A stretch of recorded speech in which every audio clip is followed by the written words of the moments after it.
Argentina দলে Lionel মেসির ভবিষ্যৎ নিয়ে মুখ খুললেন এএফএ সভাপতি ক্লদিও তাপিয়া।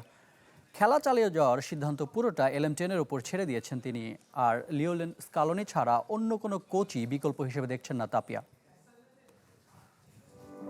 সবশেষ বিশ্বকাপেও আর্জেন্টিনার নেতৃত্বে ছিলেন লিওনেল মেসি।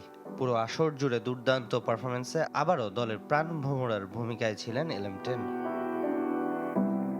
তবে 2028 কোপা আমেরিকায় আলবিসেলেস্তে জার্সিতে তাকে দেখা যাবে কিনা সেই প্রশ্নের উত্তর এখনও অজানা। এ বিষয়ে আর্জেন্টাইন সংবাদ মাধ্যম টিওআইসি স্পোর্টসকে দেয়া সাক্ষাৎকারে কথা বলেছেন আর্জেন্টিনা ফুটবল অ্যাসোসিয়েশন সভাপতি ক্লদিও তাপিয়া। এটি সম্পূর্ণ ব্যক্তিগত সিদ্ধান্ত, আর সেটা শুধুই লিওর। আমরা তাকে শান্তিতে থাকতে দিতে চাই। বিশ্বকাপে সে দারুণ খেলেছে, আমরা তার খেলা উপভোগ করেছি, আমাদের গর্বিত হওয়া উচিত।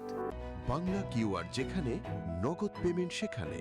সারা দেশে 10 লাখেরও বেশি মার্চেন্টে নগদে পেমেন্ট করুন খুব সহজে। এছাড়া আর্জেন্টিনা কোচ লিওনেল স্কালোনির ভবিষ্যৎ নিয়েও ধোঁয়াশা দূর করেছেন তাপিয়া। বলেছেন অন্য কোনো কোচের কথাই ভাবছেন না। আমরা সবাই চাই তিনি যেন থেকে যান। আলোচনা অনেক দূর এগিয়েছে। তিনিই আমার প্ল্যান এ, প্ল্যান বি এবং সি।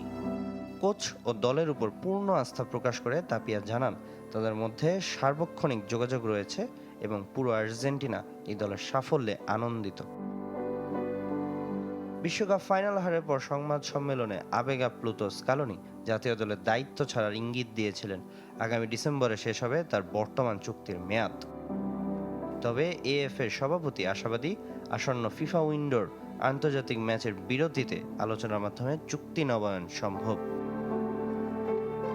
সামিনিয়া sir, channel 24।